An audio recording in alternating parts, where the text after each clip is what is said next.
Olá, gente! Então, hoje é outra aula que vamos gravar sobre biologia para FGV, focando em dois temas muito importantes e que vão estar presentes na prova de vocês, domingo agora, inclusive, dia 26, de perito criminal da Polícia Civil de Minas Gerais, ah, concurso esse que é organizado pela banca FGV. Então, essas videoaulas, elas são um intuito de auxiliar na preparação de vocês e também auxiliar também na divulgação do material que nós aqui do BioQuest preparamos, que é um material totalmente focado em questões. Vocês vão ver questões extensivamente comentadas, da maneira mais detalhada e que vai facilitar o aprendizado de vocês e que serve inclusive também como uma revisão de reta final para a prova que já é agora no domingo. Então, se vocês quiserem adquirir esse material, o link está aqui no QR Code que está aparecendo nesse slide.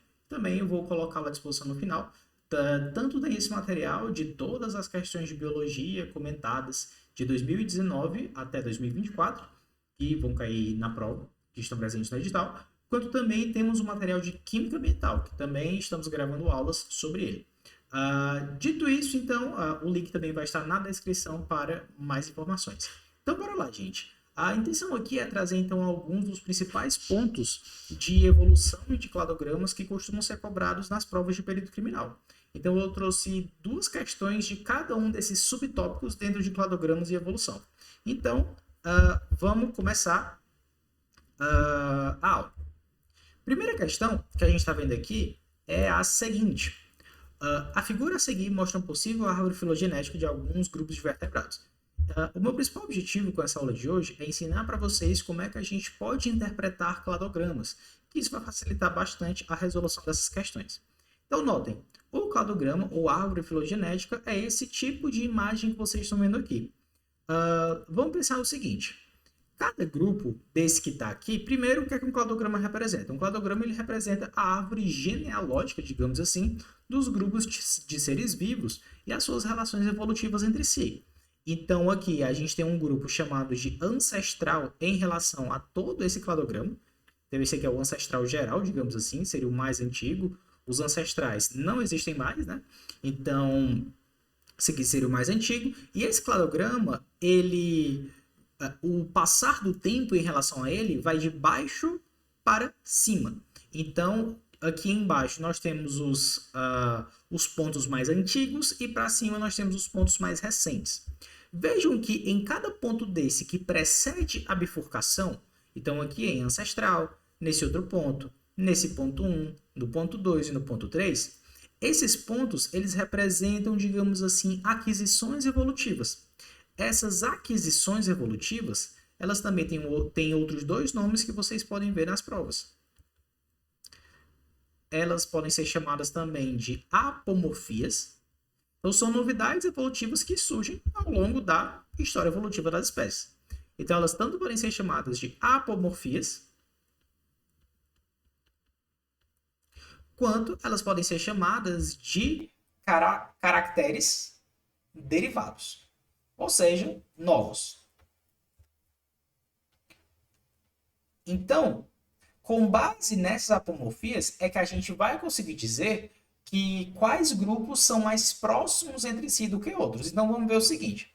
Se vocês observarem aqui crocodilos e aves, vejam que eles vão para o mesmo ponto, né? Então, eles compartilham aqui esse mesmo nó, que a gente chama.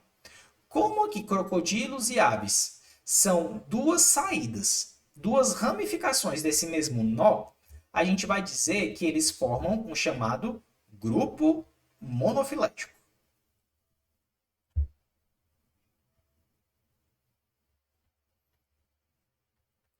O que é um grupo monofilético? Isso significa dizer que tanto os crocodilos quanto as aves, eles descendem de um mesmo ancestral. Lembrem que o que precede a bifurcação é o ancestral, que está aqui em 3, esse ancestral mais recente. Então, crocodilos e aves descendem de um mesmo ancestral comum mais recente. Isso é a definição de grupo monofilético. São indivíduos, são grupos, no caso, né? Que derivam de um ancestral mais recente. Por que que eu dou tanta ênfase nesse mais recente? Porque muitas questões vão tentar confundir vocês. Porque notem que todos esses organismos presentes nesse cladograma, eles descendem de um mesmo ancestral, que é esse último ancestral aqui. Só que esse último ancestral, ou primeiro, se vocês quiserem observar desse modo, ele é um ancestral mais distante. Então, todos eles remontam para o mesmo ancestral mais distante. Só que quando a gente vai indo dos menores e ampliando, a gente vai formando vários grupos monofiléticos. Então, vamos identificar um outro grupo monofilético, formado por primatas e roedores e coelhos. Vejam que eles descendem de um mesmo ponto, logo eles são outro grupo monofilético também. Um outro nome que vocês podem ver nas questões para grupo monofilético é o que a gente chama de clado. Então, clado e grupo monofilético são sinônimos. Vejam que tanto primatas e roedores que formam um grupo monofilético entre si, quanto crocodilos e aves que formam um outro grupo monofilético entre si, são grupos monofiléticos distintos. Cada um desses grupos possui características que os definem. Essas características são aquelas que foram, digamos assim, adquiridas no ancestral. Então, por exemplo, esse ancestral bem aqui, que originou o que hoje são os crocodilos e o que hoje são as aves, surgiu uma determinada característica, uma determinada novidade evolutiva nesse ancestral e ele se separou em duas populações que, ao longo de milhões e milhões de anos, originou o que hoje nós temos como crocodilos e como aves. O mesmo a gente pode entender aqui para os primatas e roedores. Esse ancestral aqui teve alguma aquisição evolutiva e ele, quando a gente fala o ancestral, é uma população formada por inúmeros indivíduos, tá, gente? Então, esse ancestral aqui, ele se separou em duas populações. Uma dessas populações, ao longo dos milhões e milhões de anos, originou os primatas e outra originou os roedores e coelhos. Mas vejam que, se nós pegarmos esses 4 indivíduos ao mesmo tempo, vejam que eles formam entre si um novo grupo monofilético, que é caracterizado por essa novidade evolutiva, chamada aqui de 2. Então, esse ancestral, nesse ponto aqui, ele obteve uma novidade evolutiva, ele se separou em 2 grupos, mesma história, e um desses grupos veio a originar o ancestral bem aqui, vamos chamar isso aqui de 4 para facilitar, e a outra população veio a originar esse ancestral aqui, 3, ok? Certo. Então, se nós pegarmos esses 2 grupos monofiléticos ao mesmo tempo, eles formam um grupo monofilético, considerando todos eles. Então, para que nós consideremos um grupo monofilético, a gente tem que considerar todos os descendentes de um ancestral mais recente. Então, por exemplo, se a gente estiver considerando a partir do 2, nós temos que considerar todo mundo que vai a partir do 2. Primatas, roedores e coelhos, crocodilos e aves. Se nós considerássemos apenas primatas, roedores e coelhos e crocodilos, isso não seria um grupo monofilético. Teria uma outra denominação que seria grupo parafilético. Então, mesma coisa. Vejam que a gente pode voltar ainda para o 1. E aí a mesma história. Esse ancestral aqui, 1, que foi o que aconteceu, esse grupo ancestral, essa população aqui, se subdividiu em 2 populações. Uma dessas populações originou ao longo de milhões de anos o que hoje a gente chama de anfíbios e originou ao longo de milhões de anos esse ancestral 2 aqui. Beleza? Então, mesma coisa para o 1. Para que nós consideremos todos esses descendentes do 1 como um grupo monofilético, nós temos que considerar todos eles ao mesmo tempo. Se a gente considerar apenas anfíbios, primatas, roedores e coelhos, não vai ser um grupo monofilético. Beleza? Mesma coisa aqui se a gente for voltando. Então é isso que eu quero dizer para vocês. Para que nós consideremos um grupo monofilético, sempre temos que considerar todos os descendentes de um ancestral como um mais recente. Sempre mais recente. Então bora lá. O número 1 indica o surgimento de ovos com casca, resistentes à desidratação. Não, gente. Isso aqui, basicamente, é o que faz surgir um grupo nos animais que a gente chama de amniotas, que é caracterizado pelos répteis, pelos mamíferos e pelas aves. Não inclui os anfíbios. Os anfíbios, eles precedem os amniotas. Os ovos dos anfíbios não têm essas adaptações, motivo pelo qual os anfíbios só habitam ambientes basicamente úmidos e que têm a disponibilidade de água, porque, inclusive, eles têm uma etapa da vida deles, que é o girino, que depende da água. Então, a letra A está errada. B. Crocodilos e aves, aqui, né, possuem um ancestral comum, Arcossauro, representado pelo número 3. Perfeito, gente. Vocês não precisariam lembrar que o nome é Arcossauro, né? Mas, de fato, eles possuem um ancestral comum e eu adicionaria ainda mais recente. Porque isso, inclusive, faz com que eles sejam caracterizados como um grupo monofilético. Então, a letra B que já é a nossa resposta. Vamos ver as outras. O aparecimento dos tetrápodes, bora lá. Quem são os tetrápodes? Tetrápodes são todos aqueles que apresentam 4 membros, né? Então, anfíbios, répteis, aves e mamíferos. O aparecimento dos tetrápodes está representado no número 2. Errado, gente. Está representado no número 1, porque os anfíbios também são tetrápodes. E se a gente pegar a partir do número 2, vocês vão ver que está excluindo os anfíbios. A marca 1 aponta a existência de um ancestral comum a todos os vertebrados. Não, gente, cuidado. A marca 1, que é justamente esse ponto aqui, marca a existência de um ancestral comum a todos os vertebrados, não, a todos os tetrápodes. Vertebrados é um grupo que inclui outros animais, como os peixes, além dos tetrápodes. Então, para a gente considerar todos os vertebrados, a gente teria que considerar, basicamente, a partir do ponto mais básico desse cladograma. Então, os animais vertebrados são aqueles que desenvolvem coluna vertebral. Então, a gente incluiria todos os cordados vertebrados. Então, basicamente, se tivesse aqui o anfioxo, nós iríamos colocá-lo também. Então, não é a marca 1 representa todos os tetrápodes. E por último, a letra E, o ovo amniótico surgiu em 3. Não, gente, o ovo amniótico ele surge em 2. Em 3, surgem outras características que agrupam crocodilos e aves, podem ser várias. Mas quando a gente fala de ovo amniótico, é a característica fundamental que reúne todos os amniota, o que inclui mamíferos também. Então, se aqui o 3 ele não inclui os mamíferos, então está errado. Então, nossa resposta aqui é a letra B. Próximo.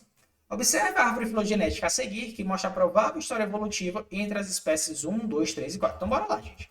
Sempre um cladograma, a gente parte do mais, digamos assim, do maior para o menor em termos de tempo, né? Então, por exemplo, nesse aqui, esse ponto é o mais antigo e a gente vai em direção para o mais recente. O mais recente aqui é de baixo para cima. Nesse outro aqui, o mais recente é o quê? Basicamente da esquerda para a direita e de cima para baixo. Então vamos lá. O ancestral comum a todos esses grupos aqui é quem? É esse indivíduozinho bem aqui. Beleza? E aí bora lá para a nossa história. Esse ancestral comum a todos eles se subdividiu em duas populações. Uma delas, ao longo de milhões e milhões de anos, originou esse grupo 1, e a outra originou esse indivíduo, esse ancestral bem aqui. Ok. Esse ancestral bem aqui se subdividiu em duas populações. E ao longo de milhões e milhões de anos, uma dessas populações originou o grupo 2 e a outra originou esse ancestral bem aqui. Esse ancestral bem aqui se subdividiu em duas populações. Uma originou o 3 e a outra originou o 4. E aí, bora lá. 3 e 4 formam um grupo monofilético. Ou seja, 3 e 4 é o que a gente chama de grupos irmãos. Eles descendem de um mesmo ancestral comum mais recente. Se a gente considerar 3 e 4, a gente poderia chamar isso aqui de um grupo só, por exemplo. A gente poderia chamar de 5, por exemplo, né? E aí, 2, 3 e 4, ao mesmo tempo, já que a gente está considerando todos os indivíduos que descendem desse ancestral bem aqui, também formariam um grupo monofilético. Mas nesse caso, para formar um grupo monofilético envolvendo o 2, a gente tem que colocar o 2, o 3 e o 4 juntos. Por quê? Porque eles descendem desse mesmo ancestral aqui. Para a gente inserir o 1 na conta, a gente teria que incluir, para esse ancestral aqui, o 1, o 2, o 3 e o 4. Então, vamos lá. A análise da árvore permite concluir que a espécie 2 possui maior grau de semelhança genética com... A gente vai ter que achar qual é o grupo monofilético do 2. O grupo monofilético do 2 é o quê? É, ao mesmo tempo, o 3 e o 4 considerados juntos. Porque o 3 e o 4 considerados juntos formam um grupo monofilético. Então, se a gente chamasse isso aqui, vamos dizer, de 5, 2 e 5 seriam grupos irmãos. Seriam um grupo monofilético entre si. Logo, a nossa resposta é a letra D. Vejam que a gente sempre vai formando, basicamente, né, nos cladogramas cobrados, grupos monofiléticos mais de dentro para fora. Então, 3 e 4 são monofiléticos entre si, 3 e 4 são incontestavelmente os mais próximos evolutivamente. E eles formam um grupo, grupo 5. Esse grupo 5 forma um grupo monofilético com um grupo 2. Beleza? Nossa resposta. Agora a gente vai entrar num outro rol de conteúdos, que aqui já entra em evolução propriamente dita, né? Que é sobre os tipos de seleção natural. E aí vamos lá. Em um ambiente estável, onde a malária é endêmica, pessoas heterozigotas, aí bora lembrar, né? Heterozigotas são aquelas pessoas que possuem dois alelos diferentes para o mesmo gene. Então, é aquelas que a gente considera como azão-azinho, por exemplo. Para a anemia falciforme, são favorecidos por não sofrerem ação no plasmódio. O plasmódio é o protozoário causador da malária. Ou seja, pessoas que são heterozigotas para um determinado gene, que é o gene que codifica a anemia falciforme, são favorecidos porque não sofrem ação do plasmódio. No entanto, elas desenvolvem anemia, ainda que não letal, como a que acomete os homozigotos para o gene da doença. Então, gente, duas coisas. Quando a gente considera uma doença desse tipo, né, vamos considerar que existem 3 genótipos. Genótipos é o conjunto entre os alelos. Tudo está extensivamente explicado no material. Então, a gente tem o quê? Indivíduos que são homozigoto dominantes. Eles têm 2 alelos dominantes. A gente tem os heterozigotos, um alelo dominante e um recessivo, e 2 alelos recessivos. E aí vamos lá. Se aqui a gente está vendo que pessoas heterozigotas são favorecidas, então qual é o tipo de seleção natural? Primeiro, vamos dizer quais são os tipos de seleção natural, né? Basicamente, essa figurinha ela ilustra muito bem para a gente. Então, primeiro a gente fala da seleção estabilizadora. Vejam que aqui essa curva em vermelho representa uma situação anteriormente à pressão seletiva, e a situação azul significa após a pressão seletiva. Então, a seleção estabilizadora ela é aquela que vai favorecer os indivíduos que têm fenótipos intermediários. Então, a chave aqui, que inclusive já é a resposta da nossa questão, né? É o quê? A seleção estabilizadora ela favorece os genótipos intermediários. O que são os genótipos? São os conjuntos de alelos, azão-azinho, azinho-azinho ou azão-azão. Genótipos intermediários. Genótipos não, gente, perdão, fenótipos, né? Nem sempre. Então, fenótipos, refazendo aqui. Fenótipos intermediários.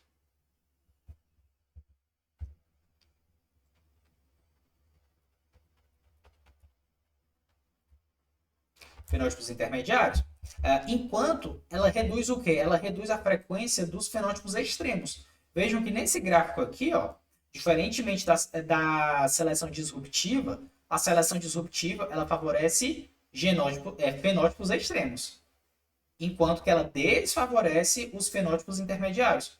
A seleção estabilizadora não. Ela é meio que uma curva de Gauss, né? Aquela curva em formato de sino. Então, ela favorece os fenótipos intermediários, ao mesmo tempo que ela desfavorece os fenótipos extremos. Então, a seleção estabilizadora ela mantém a estabilidade das características da população ao longo do tempo. E assim faz com que reduza a variabilidade genética. Isso, inclusive, é muito importante. Apesar da variabilidade genética ela ser o substrato sobre o qual a seleção natural atua, a seleção natural ela diminui a variabilidade genética. Guardem muito bem isso. Enquanto mutação, meiose aumentam a variabilidade genética, a seleção natural reduz. Então, basicamente, quando a gente fala de seleção estabilizadora, ou qualquer tipo de seleção natural, basicamente, são processos evolutivos que diminuem a variabilidade genética. E aí, a seleção estabilizadora ela costuma ocorrer em ambientes mais estáveis, que são aqueles em que, justamente, os fenótipos intermediários é que vão ter maior vantagem adaptativa. Então, nesse caso aqui, como está sendo dito que as pessoas heterozigotas para anemia falciforme são favorecidas, então, aqui a gente já considera uma seleção estabilizadora. Nesse caso, o homozigoto dominante seria um extremo e o homozigoto recessivo seria um outro extremo. No caso, a gente poderia dizer que o homozigoto recessivo teria a doença na sua forma total e o homozigoto dominante não teria a doença. Então, seria mais suscetível à infecção pelo plasmódio. Bora ver as outras, né? Letra B, seleção direcional, pois diminuirá a frequência dos fenótipos extremos. Não, gente. Vejam que na seleção direcional, o que acontece? Ela favorece um tipo de fenótipo extremo. Ela é direcionada para um fenótipo extremo. Essa é a característica. Então, ela favorece um fenótipo extremo.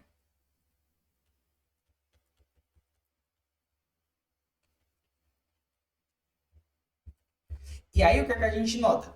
Na seleção direcional, enquanto os outros fenótipos eles são selecionados negativamente, eles vão ser excluídos da população, os fenótipos extremos, um deles vai prosperar. E aí, como é feito, a média da população ela se desloca em direção ao fenótipo favorecido. Por isso que a gente nota que aqui no gráfico, né, é um gráfico que forma essa barriga, esse aumento, isso aqui é a frequência, as classes, né? Basicamente, apenas para um lado. Então, ocorre quando o ambiente, por exemplo, passa por algumas modificações em que ele muda e passa a favorecer, então, características muito específicas.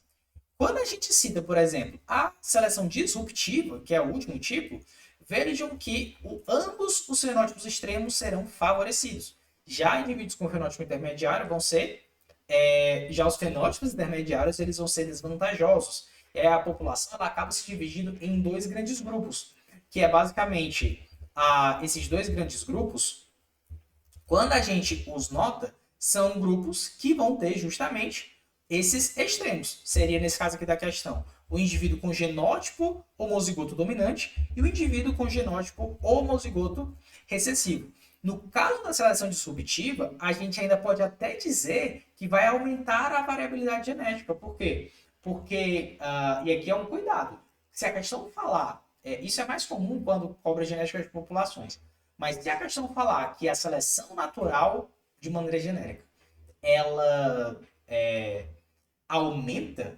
a variabilidade genética, isso é errado. A seleção natural, ela decresce a variabilidade genética. Ela vai tender a eliminar os indivíduos que não estejam adaptados àquele ambiente. Por outro lado, se nós falarmos de seleção natural de uma maneira mais específica, aí sim, a seleção disruptiva, dentre os tipos de seleção natural, ela é aquela que mais favorece a variabilidade genética, mais aumenta a variabilidade genética, podendo inclusive levar à especiação. Beleza. Então, a gente já tira aqui o direcional. É estabilizadora, pois aumenta as frequências dos fenótipos extremos, ela é estabilizadora. Mas essa não é a definição de estabilizadora, que a gente viu que é para disruptivo. Direcional, sendo os indivíduos com fenótipo intermediário favorecido. Não, o fenótipo intermediário é na estabilizadora. Disruptiva, pois a maior frequência será a dos heterozigotos. Não, na disruptiva a gente teria a maior frequência dos homozigotos, que são os genótipos extremos, né, digamos assim. E aí o que a gente nota sobre a malária? Isso é bem conhecido há bastante tempo já. No contexto da questão, a gente pode observar o seguinte: indivíduos heterozigotos, eles de fato vão ter uma vantagem, porque os indivíduos heterozigotos são aqueles que a gente chama de traço falciforme. Eles não têm a anemia falciforme, porém, algumas hemácias vão apresentar formato de foice. E isso dificulta que o plasmódium prospere nessas hemácias. Mas como não são todas as hemácias que vão estar afetadas pelo formato de foice, né? Então a gente pode garantir que esse indivíduo vai ter alguns problemas, como a anemia propriamente dita, porém ele vai ser mais resistente à malária. Então, basicamente é isso. Próxima questão. Observe o gráfico a seguir. Nele está representada a distribuição fenotípica em uma população antes da ocorrência da seleção, curva superior, e após a seleção, curva inferior. Vejam que não mudou quase nada, né? A gente tinha aqui as classes meio que na mediana, no meio, e meio que manteve muito parecido. Tirou das pontas para colocar mais no meio. O que é que a gente tem aqui? Seleção, estabilizadora.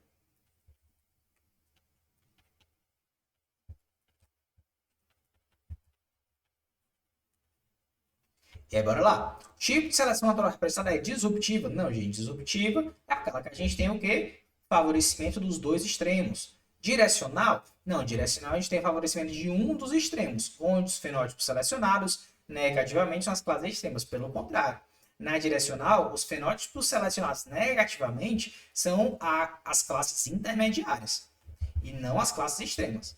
Letra C, estabilizadora, onde um dos extremos é favorecido? Não.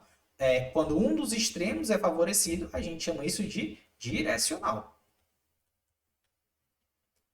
Direcional, onde a distribuição dos fenótipos muda ao longo do tempo em um sentido. Não, isso aqui está correto, porém não é o que a gente observa na imagem. Na direcional, a distribuição dos fenótipos ela muda ao longo do tempo em um sentido. Lembrem que é aquela curva assim, né? Que apresenta a curva deslocada para a direita ou para a esquerda. Mas não é esse tipo de gráfico que a gente está reparando aqui. Seleção estabilizadora, onde os fenótipos selecionados negativamente, ou seja, aqueles que são eliminados, são as classes extremas. De fato, o que a gente vai ter aqui são as classes intermediárias, que caracteriza a seleção estabilizadora. Aqui a gente entra num ponto bastante cobrado, que é meio que aquela mesma coisa que a gente vê nas provas lá de ensino médio, né, de vestibular. Que é o quê? Estruturas homólogas e estruturas análogas. Então, bora lá. O bolo cor-de-rosa, Inia geoffrensis, é um tipo de golfinho encontrado nos rios amazônicos do Brasil, da Bolívia, da Venezuela, da Colômbia, do Equador e do Peru. Já o pirarucu, Arapaima gigas, um dos maiores peixes de água doce do planeta, é encontrado na bacia amazônica, mais especificamente nas áreas de várzea. Apesar de pertencerem a classes distintas, ou seja, basicamente, o boto cor-de-rosa e o pirarucu possuem nadadeiras que facilitam o deslocamento na água. Ambos são cordados, ambos são vertebrados. Porém, o que é que a gente observa? Os golfinhos, eles não são peixes, tá, gente? Então, quando a gente observa aqui essa questão, o que é que a gente tem que levar em consideração? O boto cor-de-rosa, ele é um mamífero, um golfinho. Enquanto o pirarucu é um peixe ósseo. Então, golfinho é mamífero classe mamália. Enquanto que o pirarucu é um peixe ósseo. É um vertebrado lá da base. É um vertebrado bem antigo. Então, o que é que a gente está vendo aqui? Eles possuem estruturas basicamente similares, né? Que são as nadadeiras, que facilitam o deslocamento na água. Só que essas estruturas, vejam que são animais que eles estão muito distantes, apesar de pertencerem ao clado cordados vertebrados, eles estão muito distantes em termos de classe. Então, o que é que a gente nota?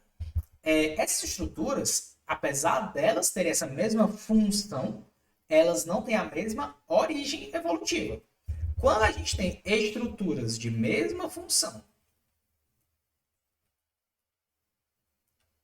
estruturas de igual função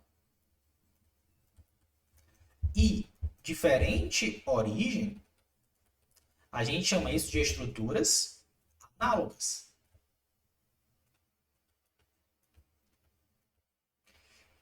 Essas estruturas, percebam que elas surgiram de maneira independente, mas elas foram selecionadas em um tipo de pressão seletiva parecida, ou seja, a gente tem um peixe de um lado e um mamífero de outro, um mamífero aquático. O ambiente no qual eles estão inseridos fornece pressões seletivas e vai selecionar aqueles indivíduos melhores adaptados. Os melhores adaptados são aqueles que apresentarem estruturas que vão facilitar o deslocamento na água, vão facilitar o nado. O que é que a gente vai ter aqui, portanto? São estruturas que vão convergir em função. Então, quando a gente fala de estruturas análogas são aquelas que apresentam evolução convergente. Porque elas possuem origem diferente, porém elas convergem para a mesma função. Quando, por outro lado, a gente fala de estruturas de função diferente, então, estruturas de diferente função. e igual origem, a gente está se referindo a estruturas homólogas. E as estruturas homólogas são aquelas que surgem por evolução divergente. Tem a mesma origem embrionária. Porém, a função foi separada. São estruturas que exercem funções opostas. Não opostas, mas funções diferentes. Apesar de derivarem da mesma estrutura embrionária. Então, é um tipo de evolução divergente. Então, não esqueçam. Falou de estrutura análoga, surge por evolução convergente. Falou de estrutura homóloga, surge por evolução divergente. Nesse caso aqui, nossa alternativa é a letra E. São estruturas análogas, sendo um caso de evolução convergente. Convergem para a mesma função. Questão bem parecida. Vejam, todas essas questões são do FGV, cobradas em diferentes concursos ao longo dos anos. E que muitas, inclusive, se repetem. Vocês vão ver isso, inclusive, demasiadamente no material. Uma das figuras mais carismáticas da fauna amazônica vive debaixo da água doce dos rios, os botos. Há, inclusive, o mesmo animal.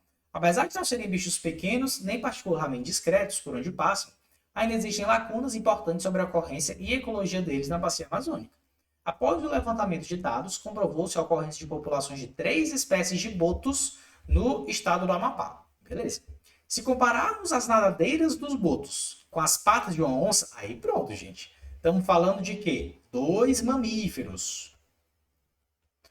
A diferença é que é um mamífero que nada e o outro é um mamífero que anda e corre, né? Um é um gatinho e o outro é um golfinho.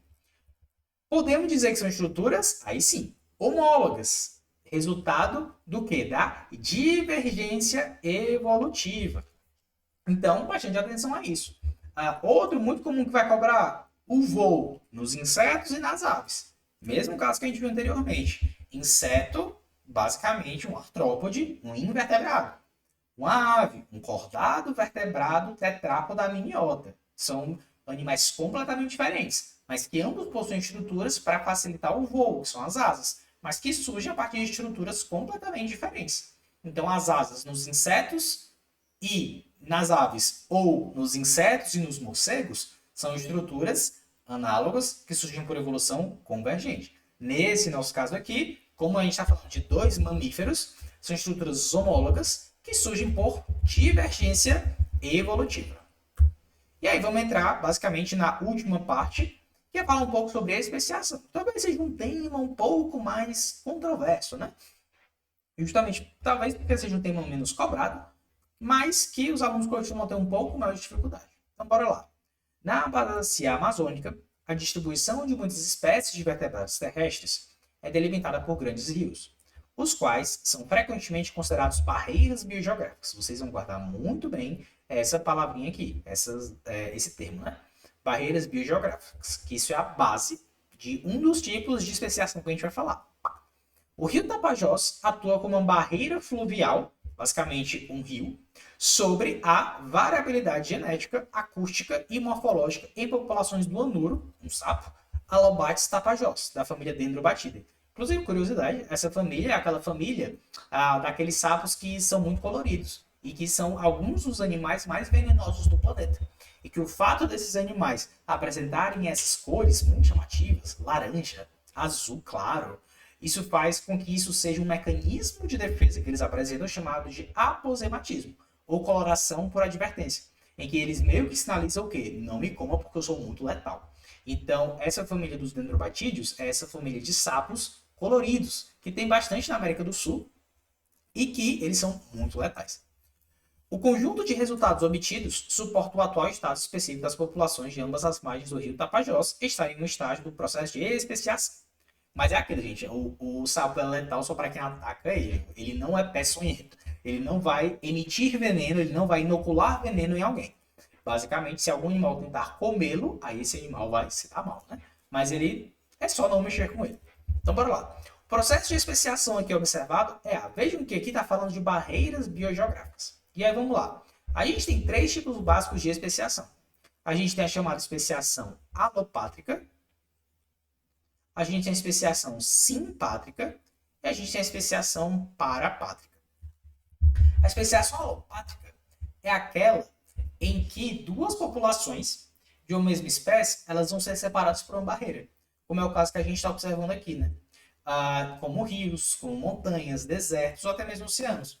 Essas barreiras elas acabam separando os indivíduos e dificultando o fluxo genético entre eles, né, a troca de genes ao longo do tempo.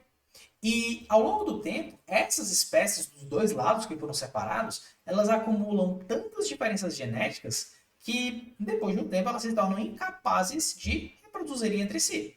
E aí nesse ponto, onde não há mais a possibilidade do cruzamento para formar um descendente fértil, aí a gente diz que o mecanismo é de especiação alopátrica. Então vocês vão guardar aqui, quando a gente fala de barreira geográfica, a palavra-chave vai ser o quê? Especiação alopátrica. Então, barreira geográfica. Então, nesse caso aqui da questão, é justamente isso. O rio Tapajós, ele separa populações diferentes, né?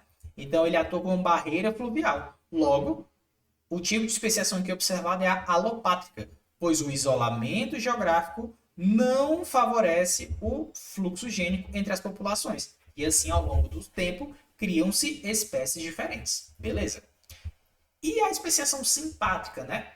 Sim, tem a ver com o mesmo local. Então, a especiação simpátrica, basicamente, a gente vai dizer que o quê? Ela ocorre quando novas espécies surgem sem isolamento geográfico. Então, a palavra-chave aqui é o contrário da halo, né? É sem isolamento geográfico. E quando a gente fala barreira, barreira é um sinônimo para isolamento geográfico. Então, sem isolamento geográfico. E aí, não tem o isolamento geográfico das populações, elas permanecem em um mesmo ambiente. Por isso, simpático. Esse sim é de mesmo, é de conjunto. E aí, nesse caso, surge o isolamento reprodutivo, que esse isolamento reprodutivo ele surge em um ancestral refazendo. Então, na especiação simpática, o isolamento reprodutivo ele surge por outros mecanismos. Então, basicamente, pode ser uma diferença de comportamento, pode ser preferência sexual, pode ser que os indivíduos eles tenham ocupação de outros nichos. Então, no caso, quando a gente fala do isolamento reprodutivo, ele surge sem haver a necessidade do isolamento geográfico. Então, bora lá. Quando a gente se refere à especiação simpática, sem isolamento geográfico e com isolamento reprodutivo. Né? O isolamento reprodutivo vem antes. E aí a letra B, simpática, pois o isolamento geográfico pode contribuir? Não. Na simpática, o isolamento geográfico não contribui. Letra C, alopátrica, pois o isolamento geográfico favorece o fluxo gênico? Não. O isolamento geográfico desfavorece o fluxo gênico. Simpátrica, pois o isolamento geográfico não favorece o fluxo gênico. É errado, porque na simpátrica, né, como a gente já falou, não tem isolamento geográfico. E alopátrica, pois, mesmo com isolamento geográfico, favorecendo o fluxo gênico, não, que já está errado. O isolamento geográfico desfavorece o fluxo gênico. Então, guardem isso. A parapátrica é um pouco mais, digamos assim, diferente. E a gente vai falar nessa questão agora. Então, vamos lá. Também para perito criminal. Os centros de origem de certas espécies limitam-se mutuamente ao longo das margens opostas do rio Amazonas e seus principais tributários.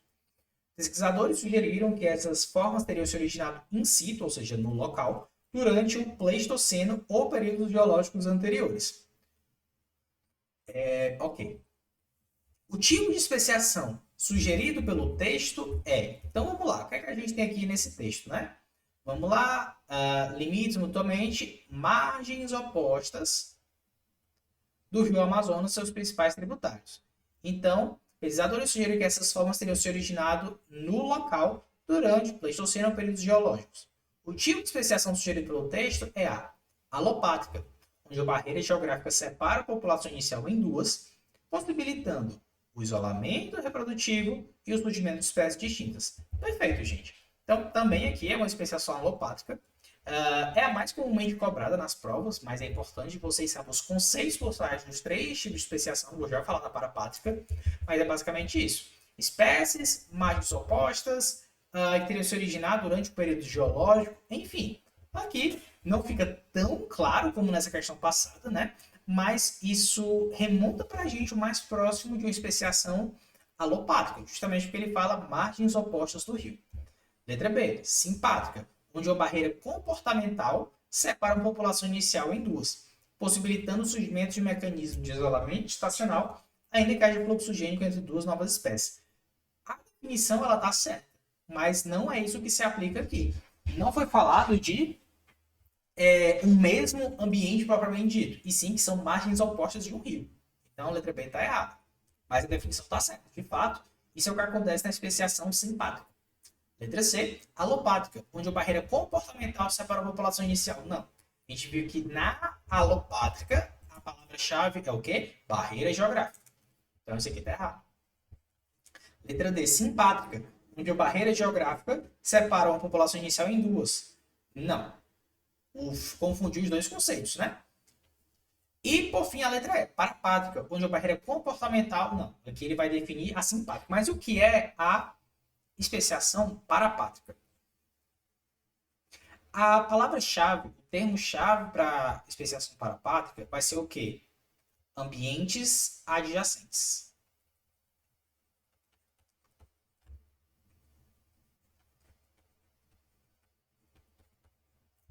Então, o que acontece na especiação parapátrica?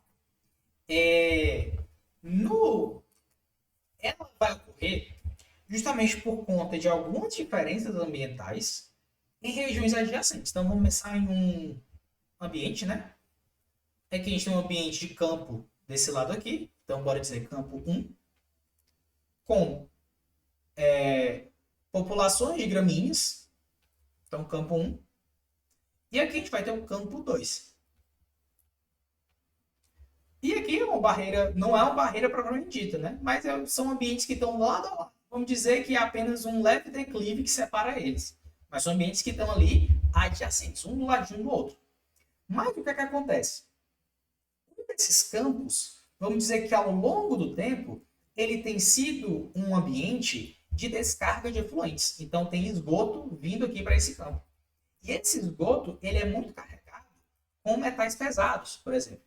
Então, e é isso, claro, a gente está dizendo em termos de milhares, milhões de anos. Então, o que é que vai acontecer? Apesar de a gente ter a mesma espécie de grama desses dois lados do campo, em apenas um dos lados a gente teve uma pressão seletiva que fez com que o quê? Essa população do lado esquerdo, que é a campo 1, fosse selecionada de tal forma que os indivíduos tivessem que ter melhores adaptações para resistir a essa poluição que está chegando aqui. O que ao longo dos milhares e milhões de anos fez com que virasse uma outra espécie, mesmo que esteja em um ambiente adjacente, em um ambiente lado a lado com o campo 2. Já o campo 2 também tem espécies de gramíneas, só que são espécies mais light. Por quê? Porque elas não foram submetidas a esse estresse de receber efluentes. Então, quais são as palavras-chave da especiação parapátrica? Ambientes adjacentes, populações que vivem em áreas contíguas. E são, áreas contíguas é lado a lado, áreas contíguas e são submetidas a diferentes pressões seletivas, sem barreira geográfica completa. Sem barreira geográfica completa. E aí elas são submetidas a pressões seletivas distintas, mesmo estando em áreas lado a lado contíguas. Então aqui ele errou tanto o tipo de especiação quanto a definição, né? Não a especiação parapátrica, e sim a que ele define aqui é a especiação simpátrica. E aí bora lá para a nossa última questão, que é sobre o cladograma, mas é sobre a evolução humana, que também é muito cobrado nos concursos de perito e está nesse edital para perito de Minas Gerais. A figura a seguir mostra uma hipótese filogenética para os primatas.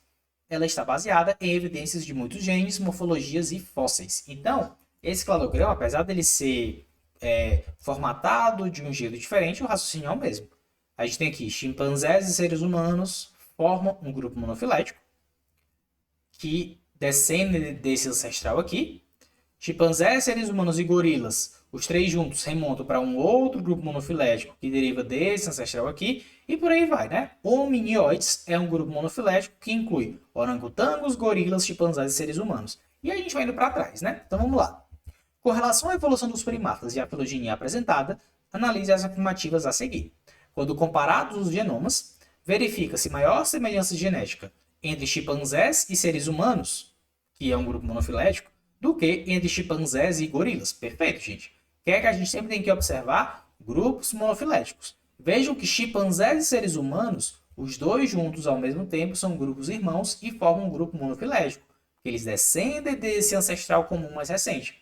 Mas se a gente pegar chimpanzés e gorilas separadamente, eles são o que a gente chama de grupo, dependendo de como a gente vai observar, parafilético ou polifilético. Não é um grupo natural. Então, eles não são mais próximos entre si. Então, A1 está correto. 2. O clado formado por macacos do Novo e do Velho Mundo. Então, tá aqui, ó. Macacos do Novo e do Velho Mundo. É considerado monofilético? Não, isso aqui já está errado. Por quê? Se a gente pegar macacos do Novo Mundo, vejam que a partir desse ancestral bem aqui, a gente teria que considerar quem para considerar isso aqui um grupo monofilético? Todo mundo que vem a seguir, ó. 1, 2, 3, 4, 5, 6, 7. Se a gente considerar apenas macacos do Novo Mundo e macacos do Velho Mundo, não é um grupo monofilético. É um grupo parafilético. Por quê? Porque a gente não está considerando todos os descendentes desse ancestral bem aqui. Então, não é um grupo monofilético. Enquanto o clado dos hominoides é parafilético. É o contrário. O clado dos hominoides é, de fato, monofilético. Por quê? Porque vejam que hominoides vem bem aqui, ó. Esse ancestral aqui, todos os descendentes dele formam hominoides. Orangotangos, gorilas, chimpanzés e seres humanos.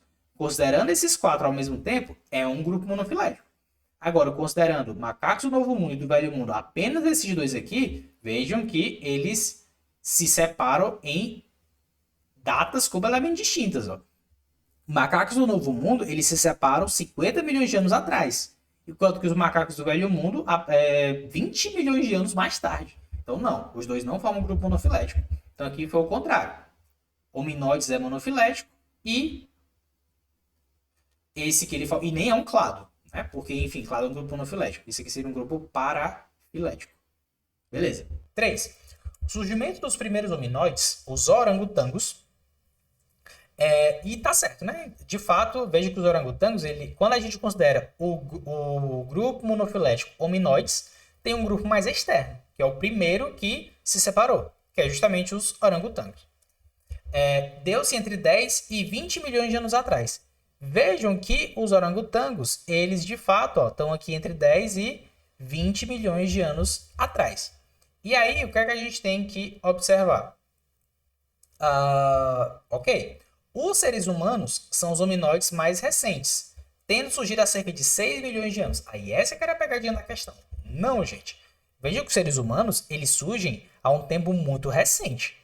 Quem surge há cerca de 6 milhões de anos é esse ancestral bem aqui. O ancestral de chimpanzés e seres humanos, que está entre 0, né, que seria o atual, e 10 milhões de anos atrás. Mas os seres humanos, eles surgem há pouco tempo. E não há 6 milhões de anos. Então, isso aqui teria que ser uma interpretação do cladograma. Então, isso aqui está errado. Então, apenas A1 é que está correta. A 3 ela está certa nesse primeiro período, mas está errada no segundo. Então, é isso, pessoal. Para reforçar para vocês, deem uma conferida lá no material. Ficou muito legal. Todas essas questões que eu comentei aqui estão lá. E diversas outras. São mais de 500 questões. Acredito que vocês vão gostar muito. Vai servir tanto para esse concurso quanto para qualquer concurso da FGV que vocês forem fazer que vai cair biologia. O material está muito completo. Vocês podem nos acompanhar lá no Instagram em @bioquestconcursos e também conferir os nossos outros materiais por lá. Então acessem o QR Code, também o link vai estar na descrição. E nessa semana vamos ter outras aulas de reta final para PCMG. Então é isso, pessoal. Grande abraço e até a próxima aula. Valeu!